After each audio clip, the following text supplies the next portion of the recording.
News, your daily source. আসসালামু আলাইকুম।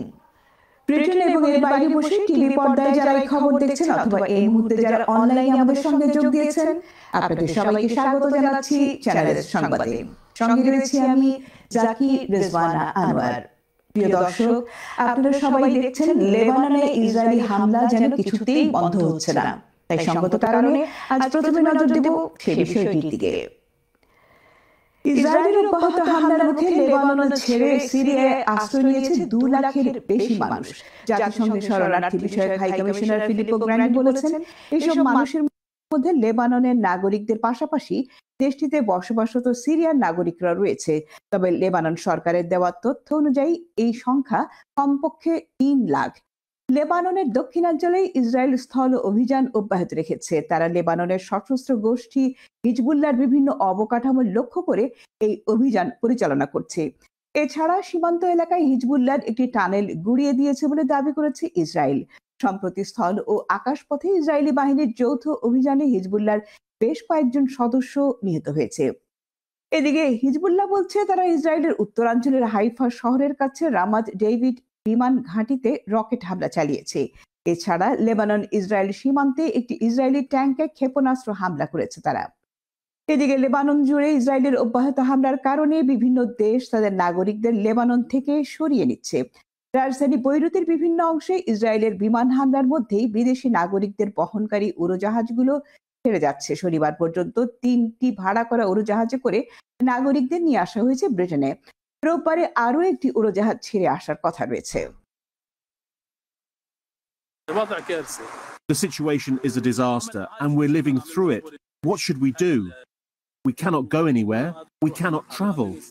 All the country is at risk.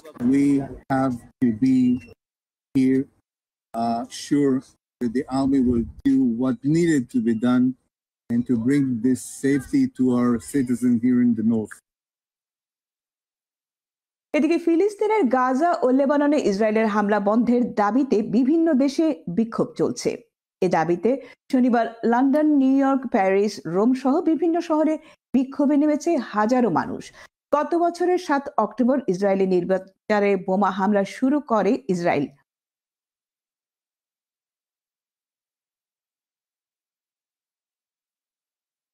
রোববার ফিলিস্তিনের অবরুদ্ধ উপত্যকাটিতে এই হামলার বছর পূর্তি হবে। দিনটি সামনে রেখে ইউরোপ ও যুক্তরাষ্ট্রের অনেক শহরে বিক্ষোভের ডাক দেওয়া হয়েছে।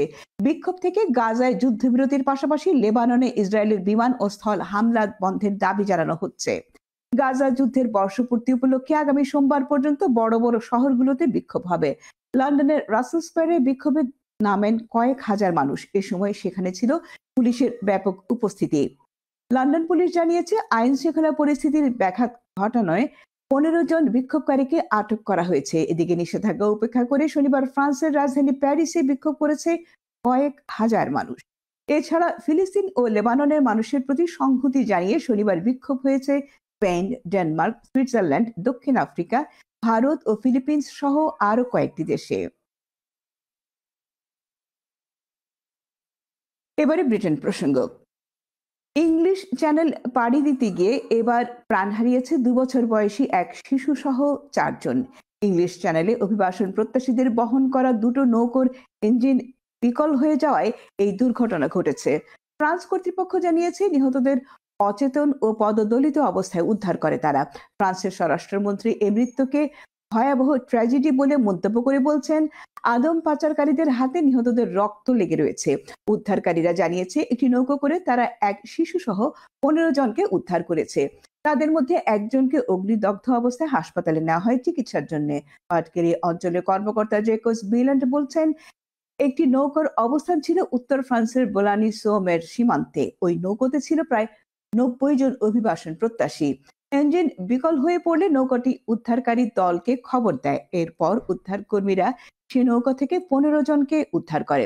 মেডিকেল টিম অনেক চেষ্টা করে 2 বছর বয়সী শিশুটিকে বাঁচাতে পারেনি বলেও জানানো হয়েছে। বোলানি সোমের আইনজীবী গৌরে লেব্রা বলেছেন, শিশুটি পদদলিত হয়ে মারা গেছে।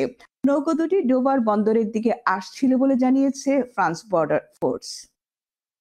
Malgré ces terribles faits, les migrants sont toujours très nombreux. Despite these terrible events, there are still many migrants who try to travel by sea as soon as the weather is favourable, as it has been since Thursday night on our coast. And so you should know that the pressure is very high. চলতি বছরের শেষের দিকে কমতে পারে bank ঋণের সুদের হার। Bank of England ঋণের সুদের হার এখনো 5% স্থির রেখেছে। তাদের লক্ষ্যমাত্রা ব্যাংক ঋণের সুদের হার 2% নামিয়ে আনা। সুদের হার কদিন আগেও ছিল 5.25%। তা কমে 5% দাঁড়ালেও এর প্রভাব পড়েনি মর্গেজ এবং ক্রেডিট সহ যাবতীয় ঋণে। ব্যাংক অফ ইংল্যান্ড বলছে মুদ্রাস্ফীতির হার কমাতে শুরু হয়েছে। এই অবস্থায় বিরাজমান থাকলেও বছর শেষে সুদের হার কমানো সম্ভব হবে। গভর্নর অ্যান্ড্রু বেইলি বললেন, মুদ্রাস্ফীতি স্থিতিশীল থাকা জরুরি, তাহলে ধীরে ধীরে সুদের হার কমানোর সাথে সাথে বাজারে স্থিতি ফিরে আসবে।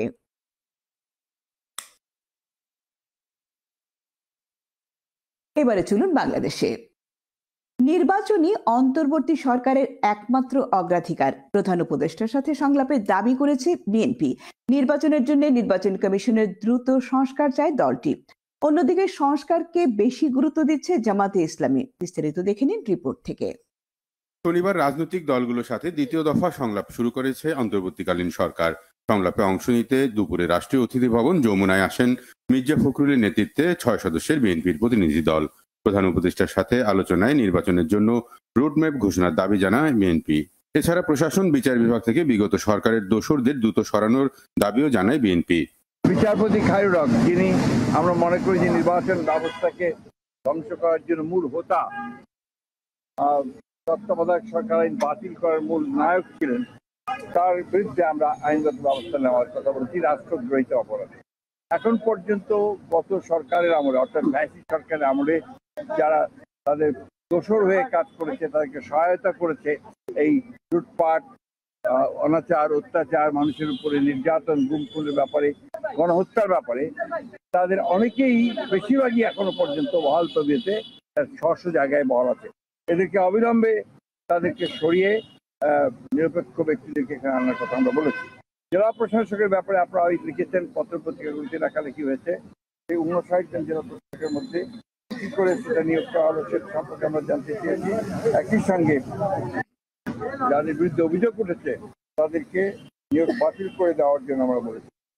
আমরা চুক্তিভিত্তিক কিছু নিয়োগ বাতিল করার জন্য আমরা প্রস্তাব দিই।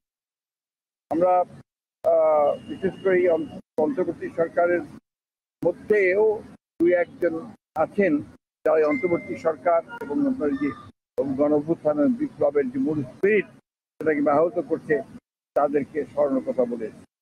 2007 সাল থেকে 24 সাল পর্যন্ত, 5ই আগস্ট পর্যন্ত আওয়ামী লীগের আমলে দায়েরকৃত সকল মিথ্যা মামলা, গায়েবী, ভুয়া, সাজানো, রাজনৈতিক উদ্দেশ্যে প্রণোদিত মামলাগুলোকে প্রত্যাহারের জন্য আমরা নীতিগত সিদ্ধান্ত ঘোষণা ও প্রত্যাহারের প্রয়োজনীয় ব্যবস্থা গ্রহণ করার কথা বলছি। বিএনপির পরে জামাতে ইসলামের সাথে আলোচনা করেন প্রধান উপদেষ্টা। জামাতি নির্বাচনী রোডম্যাপের আগে সংস্কারের রোডম্যাপ দেওয়ার দাবি জানায়। মৌলিক কিছু বিষয়ে সংস্কারের প্রস্তাব আগামী 9 অক্টোবর দলটির পক্ষ থেকে দেশবাসীর সামনে তুলে ধরা হবে। আমরা শুরু থেকে বলে আসছিলাম, সংস্কারের জন্য সরকারকে আমরা যৌক্তিক সময় দিতে চাই। সেই যৌক্তিক সময়টা কি হবে এটা নিয়ে অচিরেই আমরা কাজ করব এবং সেটা আপনাদের সামনে ইনশাল্লাহ চলে আসবে। আমরা সংস্কারকেই 1 নম্বরে গুরুত্ব দিচ্ছি। আমরা অবিলম্বে আমাদের চিন্তা জাতির সামনে তুলে ধরব যে কি কি সংস্কার এই মুহূর্তে প্রয়োজন, কি কি সংস্কার পরবর্তী পর্যায়ে আমাদের লাগবে। এরপর গণতন্ত্র মঞ্চে নেতাদের সাথে আলোচনা করেন প্রধান উপদেষ্টা। দ্রব্যমূল্য নিয়ন্ত্রণের বিষয়ে কথা বলেন এই জোটের নেতারা। প্রশাসনের জবাবদিহিতা নিশ্চিত করার দাবিও জানায় মঞ্চের নেতারা। এরপর বাম গণতান্ত্রিক জোট, হেফাজতে ইসলাম, ইসলামী আন্দোলন বাংলাদেশ এবং এবি পার্টির সাথেও আলোচনা করেন প্রধান উপদেষ্টা। ব্যাংক ঋণের সুদের হার কমানো না হলে আগামী এপ্রিলের মধ্যে 90% ব্যবসায়ী ঋণ খেলাপিতে জড়াতে পারে বলে সতর্ক করেছেন ব্যবসায়ী নেতারা। অর্থনীতি পুনরুদ্ধারে আইন শৃঙ্খলা পরিস্থিতির উন্নতি এবং রিজার্ভ বাড়ানোর দিকে সরকারকে আরো মনোযোগী হওয়ার আহ্বান জানানো হয়েছে। বিস্তারিত দেখবেন রিপোর্টে। ওই আন্ডারগ্রাউন্ডে যে ছোট কিছু রুম থাকে ওখানে সে বেসমেন্টের মধ্যে ক্লাস করতেছে ফ্যামিলি নিয়ে এবং ট্যাক্সি ক্যাব চালায় সে তার জীবন নির্বাহ। আমার খুব খারাপ লাগছে। পেছনে পড়া গার্মেন্টস মালিকদের জীবনযাত্রার কথা বলতে গিয়ে এভাবেই কান্নায় ভেঙে পড়েন বিকেএমইএর নির্বাহী সভাপতি। অধিকাংশ মিডিয়া শ্রমিকদের কষ্টের কথা জানালেও মালিকদের অধিকার ও কষ্ট নিয়ে কেউ কথা বলে না বলেও দাবি তার।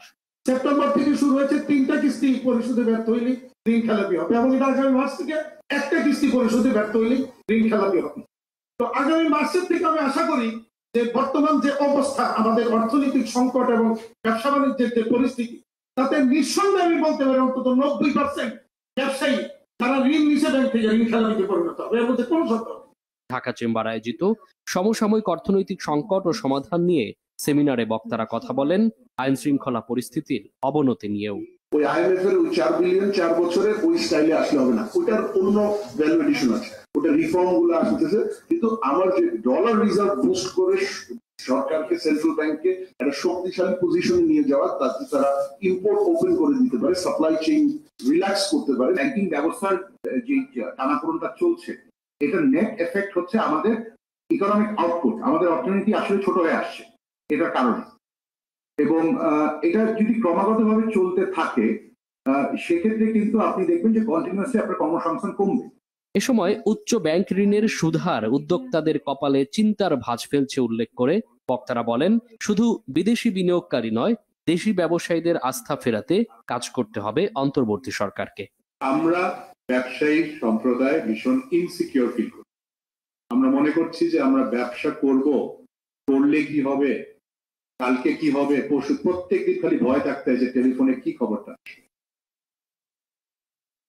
টানা বর্ষণ আর উজান থেকে নেমে আসা ঢলে শেরপুরে পানিবন্দী রয়েছে কয়েক হাজার পরিবার। ডুবেছে সড়ক ও আবাদি জমি। বানের পানিতে ডুবে মৃত্যু হয়েছে 3 জনের। এছাড়া ময়মনসিংহের ধোবাউড়া সহ বিভিন্ন এলাকায় নতুন করে দেখা দিয়েছে বন্যায়। বিস্তারিত রিপোর্টে। শেরপুরের নলিতাবাড়ি ও ঝিনাইগাতি উপজেলায় প্রায় 50,000 মানুষ পড়েছে চরম দুর্ভোগে। নতুন উপচে পড়া পানিতে ভেসে গেছে অন্তত 3 জন। উপজেলা প্রশাসন জানায়, নলিতাবাড়ি উপজেলার পৌরসভা সহ 13টি ইউনিয়নে প্রায় 20টি গ্রাম ও ঝিনাইগাতি উপজেলার 9টি ইউনিয়নের 25টি গ্রাম প্লাবিত হয়েছে। হাঁস, মুরগি, গরু, ছাগল প্রবাদী ভাইসে গেছে, কিছু মারা গেছে, না খায় রয়েছি, পানির জন্য ভালো যাইতে পারতেছি না। ভাবে আমাদের বন্ধুরা কেউ আসে নাই, কষ্ট হয় না, বাড়ি ঘর পানি, রান্না নাই, বাড়া নাই, খাওয়া নাই।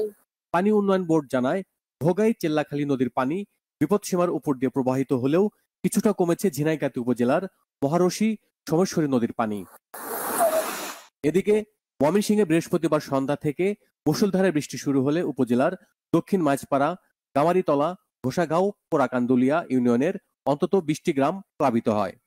ফসলে এমন কোনো জমি নাই যে তলাইছে না, এমন ফসলে ব্যাপক ক্ষয়ক্ষতি হয়েছে। পাহাড়ি জলের কারণে অনেক মানুষের ক্ষয়ক্ষতি হয়েছে, অনেক মানুষের বাড়ি ঘর পানির তলায় গেছে। এছাড়া উজান থেকে পানি নেমে আসায় নেতাই নদীর বাঁধ ভেঙে পানি প্রবেশ করেছে লোকালয়ে, তলিয়ে গেছে বাড়িঘর, পুকুর, রাস্তাঘাট। বন্যা প্লাবিত এলাকাগুলোতে দেখা দিয়েছে খাবার ও বিশুদ্ধ পানির সংকট। এখানে জিগাতলা একটা পয়েন্টে বেশ বড় আকারের বাঁধ ভেঙে গিয়েছে, মোটামুটি 25-30টার মতো ঘর বিলীন হয়ে গিয়েছে বলে আমরা জানতে পেরেছি। যে সকল মানুষ রাত থেকে খাবারের অভাবে আছে তাদেরকে আমরা তাৎক্ষণিকভাবে সংশ্লিষ্ট মেম্বারের বাড়িতে এখন খাওয়ানোর ব্যবস্থা করেছি। যাচ্ছি ছোট্ট এটি বিজ্ঞাপন বিরতিতে, ফিরে আসবো খুব শিগগিরই, আমাদের সঙ্গেই থাকুন।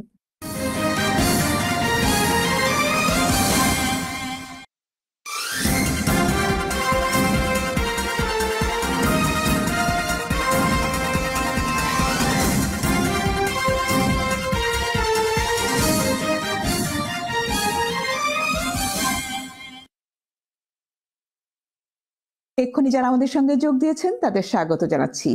ফিরে যাচ্ছি খবরের বাদবাকি অংশে। আর এখন বাংলাদেশ প্রসঙ্গ। সশস্ত্র বাহিনীতে রাজনৈতিক হস্তক্ষেপ বন্ধ করে কমিশন গঠন করে সংস্কারের দাবি করেছেন অন্যায়ভাবে চাকরিচ্যুত সেনা, নৌ ও বিমান বাহিনীর কর্মকর্তারা। পুনর্বাসন ও আর্থিক সহায়তারও দাবি তাদের। এছাড়া সামরিক বাহিনীতে ঘাপটি মেরে বসে থাকা আওয়ামী দোসরদের চিহ্নিত করে বিচার করতে অন্তর্বর্তী সরকারের প্রতি আহ্বান জানান ছাত্র সমন্বয়করা। রিপোর্ট। নিজেকে ফ্যানে ঝুলিয়ে এই লজ্জা থেকে বাঁচাতে চায় এবং সেই কর্মকর্তা পরবর্তীতে মৃত্যুবরণ করে। চাকরিচ্যুত এক অফিসারের পরিণতির কথা বলছিলেন আরেক কর্মকর্তা কমান্ডার শাহরিয়ার। অন্যায়ভাবে চাকরি হারানো সবার জীবনে রয়েছে বিষাদের গল্প। আমাকে 8 সালে মার্চ মাসে বলা হয় রয়ের সাথে কাজ করার জন্য। আমি তখন র্যাবের সিও চট্টগ্রামের। আমি রাজি হই নাই। আপনি আমাকে গুম করলেন, টর্চার করলেন, তারপরে সেনাবাহিনীর অফিসার এনে আমাকে সর্বমোট 7 মাস 10 দিন রেখে আমাকে কোর্ট মার্শাল করলেন। একটি নিরপেক্ষ সংস্কার কমিশন গঠন করে বিদ্যমান সামরিক আইনে মানবাধিকার সহ অন্যান্য সাংঘর্ষিক আইনের পরিবর্তন করা, যেন আর কোন সরকার সামরিক বাহিনীকে রাজনৈতিকভাবে ব্যবহার করতে না পারেন। পুনর্বাসনের পাশাপাশি বেশ কিছু দাবি তুলে ধরেন সামরিক অফিসাররা। আমরা ব্রিটিশ আইনটাকে পাকিস্তান এবং পরবর্তীতে বাংলাদেশ আইন হিসেবে গ্রহণ এখনো পর্যন্ত চালিয়ে যাচ্ছে। আমরা এই 2024 সালে কেন 1945, 40, 41, 38 সালের আইনে পরিচালিত হব? শুধু কি আমাদের অথরিটির এটা মিসইউজ করার অথরিটি আছে সেই জন্যে, নাকি এটাকে আধুনিকায়ন করার সময় এসছে? তাদের দাবির সাথে একমত ছাত্র সমন্বয়করা বলেন, সার্বভৌমত্ব রক্ষায় সশস্ত্র বাহিনীর সংস্কার আগে করতে হবে। শুধুমাত্র সশস্ত্র বাহিনীতে নয়, বাংলাদেশের প্রত্যেকটি জায়গায় যে কালো হাতগুলোর কারণে, ফ্যাসিস্ট তৈরি করার কারণে, এই যে সংবিধান থেকে শুরু করে এই ফ্যাসিস্টের কালো হাতগুলো প্রত্যেকটি জায়গায় যে আইনগুলো করে রেখেছিল, সে আইনগুলো সমূলে উৎপাদন করতে হবে এবং করার জন্য উপযুক্ত সময় এটাই। সাবেক রাষ্ট্রপতি ও বিকল্প ধারার president professor doctor AQM Badruddoza চৌধুরীর দ্বিতীয় জানাজা অনুষ্ঠিত হয়েছে রাজধানীর বারিধারার বায়তুল আতিক মসজিদে।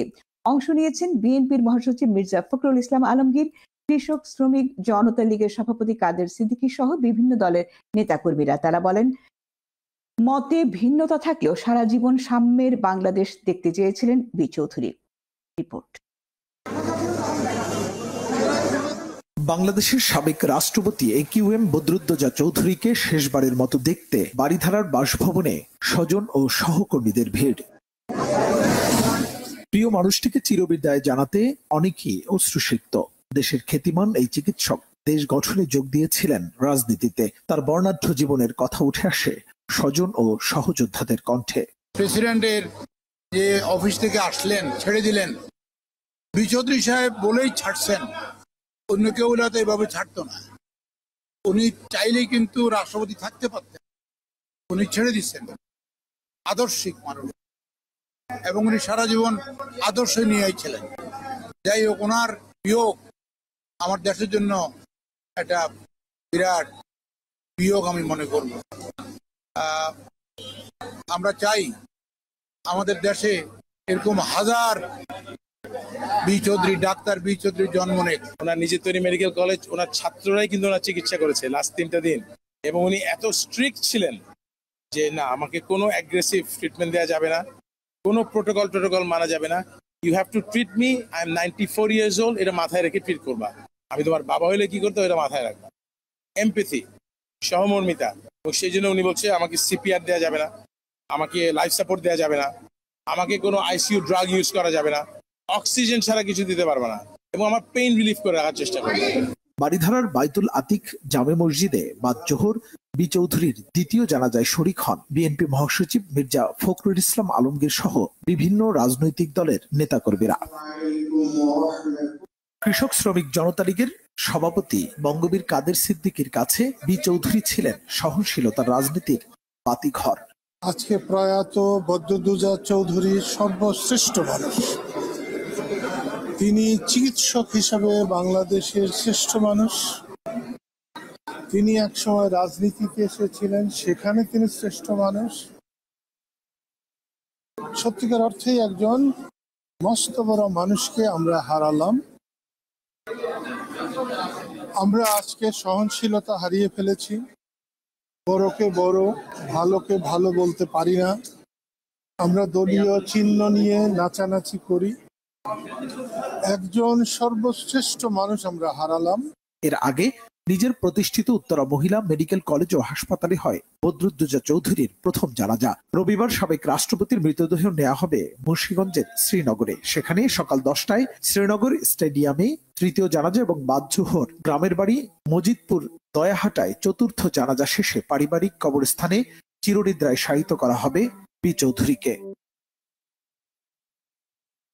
এবারে কমিউনিটি প্রসঙ্গ। প্রায় 3 মিলিয়ন পাউন্ড বাজেট নিয়ে এগিয়ে যাওয়া উত্তর পূর্ব ইংল্যান্ডের সর্ববৃহৎ ইসলামিক শিক্ষা প্রতিষ্ঠান বাহার একাডেমি প্রথম ধাপ কার্যক্রম শেষ হয়েছে। প্রায় 4 একর জমির উপর প্রতিষ্ঠিত 28টি কক্ষের মধ্যে 10টি কক্ষের কাজ সম্পন্ন হয়েছে। এই প্রতিষ্ঠানের সর্বশেষ আপডেট নিয়ে রিপোর্ট করছেন সহকর্মী Shahan Chowdhury. I'm the project manager for phase 1 at Bahar Academy. Alhamdulillah, we have done almost 90% of all the works.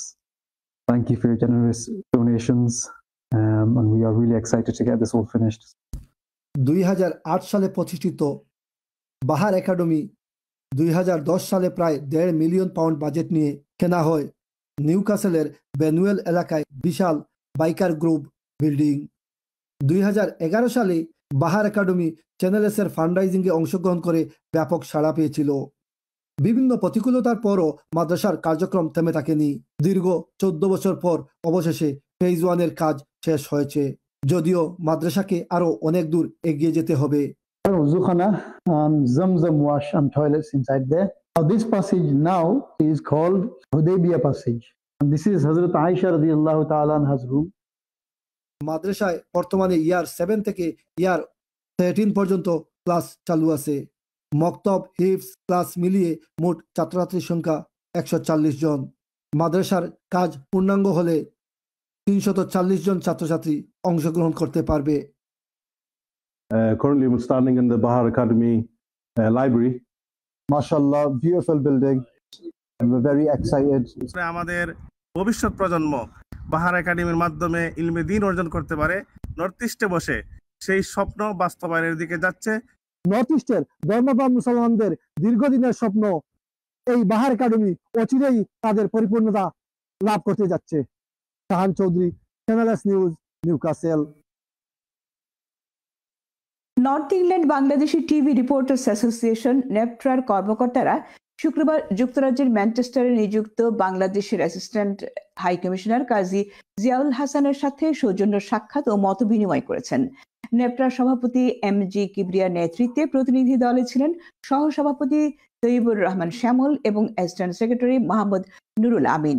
আরও উপস্থিত ছিলেন উপদেষ্টা ফারুক জোশী ও গনি আহমেদ চৌধুরী। ম্যানচেস্টারস্থ অ্যাসিস্ট্যান্ট কমিশনার সম্মেলন কক্ষে অনুষ্ঠিত বৈঠকে নেপট্রার নেতৃবৃন্দ নর্থ ইংল্যান্ডের বাংলাদেশি কমিউনিটি ও মিডিয়া কর্মীদের স্বার্থে এবং হাই কমিশনার কনসুলার সার্ভিসের মানোন্নয়ন সহ বিভিন্ন ইস্যুতে কথা বলেন। জবাবে assistant high commissioner Kazi Ziaul Hasan নেপট্রার নতুন কমিটিকে অভিনন্দন ও নেতৃবৃন্দকে স্বাগত জানিয়ে বলেন, প্রবাসী বাংলাদেশিদের সেবায় অ্যাসিস্ট্যান্ট হাই কমিশন নিরলসভাবে কাজ করে যাচ্ছে এবং সেবার মান উন্নয়নেও সচেষ্ট রয়েছে। তিনি আগামী 15 অক্টোবর অনুষ্ঠিতব্য নেপট্রার অভিষেক অনুষ্ঠানের সাফল্য কামনা করেন। কমিউনিটি সংগঠন বন্ধু সমাবেশের সক্রিয় সদস্য লেবার পার্টির বেথনাল গ্রিন ও স্টেপনি CLP'র চেয়ার ও ATN Bangla UK news of head Sayem Chowdhury Shri Amina আলীর রোগমুক্তি কামনায় দোয়া ও মিলাদ মাহফিল অনুষ্ঠিত হয়েছে। গত বুধবার বাদ এশা পূর্ব লন্ডনের দারুল হাদিস লতিফিয়া মিলাদ ও দোয়া মাহফিলটি অনুষ্ঠিত হয়। এই সময় সংগঠনের বিপুল সংখ্যক সদস্য সহ কমিউনিটির বিশিষ্টজনেরা উপস্থিত ছিলেন।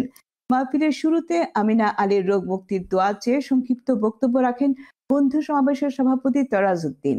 মিলাদ মাহফিল পরিচালনা করেন দারুল হাদিস লতিফিয়ার ভাইস প্রিন্সিপাল মাওলানা আব্দুল কাহার। গত 2 সপ্তাহ থেকে স্ট্রোক জনিত অসুস্থতায় আমিনা আলী লন্ডনের একটি হাসপাতালে চিকিৎসাধীন রয়েছেন। সাংস্কৃতিক সংগঠন ফ্যান্টাস্টিক ধামাকার আয়োজনে শুক্রবার পূর্ব লন্ডনের একটি হলে অনুষ্ঠিত হলো স্বর্ণালী সন্ধ্যার শিরোনামের সঙ্গীত সন্ধ্যা। রূপালী পর্দার পুরনো সিনেমার গানগুলো পরিবেশন করা হয়। এই অনুষ্ঠানে উপস্থিত দর্শকরা হারানো দিনের গান শুনে স্মৃতি রোমন্থন করেন। সংগঠনের ব্যবস্থাপক ফারজানা আহমেদের পরিচালনায় অনুষ্ঠানের সঙ্গীত পরিবেশন করেন বিউটিশীল জিনাত শফিক, মিষ্টি তালুকদার, শাহনাজ সুমি, সাদমান, সজীব খান, তন্ময়, রাহুল ও এলভা আহমেদ।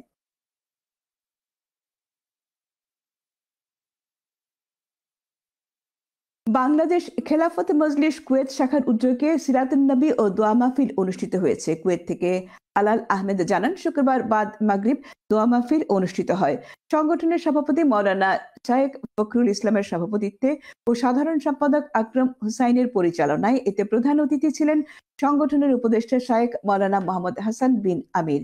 অন্যান্যের মধ্যে উপস্থিত ছিলেন হাফিজ নুরুদ্দিন, হাফিজ ওয়াবির আহমেদ, মাওলানা নিজামুদ্দিন, মাওলানা ইমরান হুসাইন, হাফিজ মুফতি তাজুল ইসলাম, মিলাদ হুসাইন ও ইয়াকুত আহমেদ।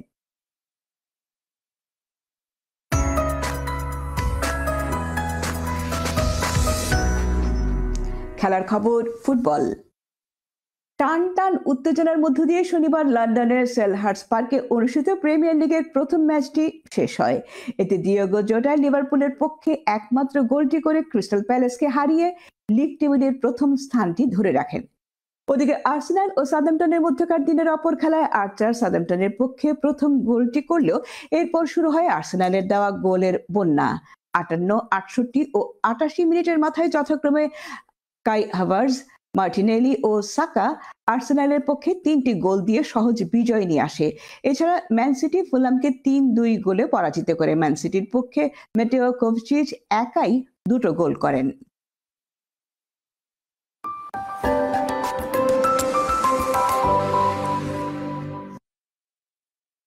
সবশেষে আবহাওয়া। রবিবার Plymouth, Exeter, bath, Bristol, Birmingham ও স্টোকন-ট্রেন্টে প্রায় সারাদিনই বিরামহীন বৃষ্টির সম্ভাবনা রয়েছে। এদিকে লন্ডন সহ দক্ষিণ পূর্ব ইংল্যান্ডের আকাশে সকাল থেকেই মেঘ জমতে থাকবে আর বিকেল নাগাদ মাঝারি বৃষ্টি হতে পারে। এছাড়া পুরো স্কটল্যান্ড জুড়ে তেমন জোর বৃষ্টি না হলেও আকাশ ঘন মেঘাচ্ছন্ন থাকবে। এবারে দেখে নিন ব্রিটেন সহ বিশ্বের বিভিন্ন দেশের গুরুত্বপূর্ণ কয়েকটি শহরের রবিবারের সম্ভাব্য তাপমাত্রা।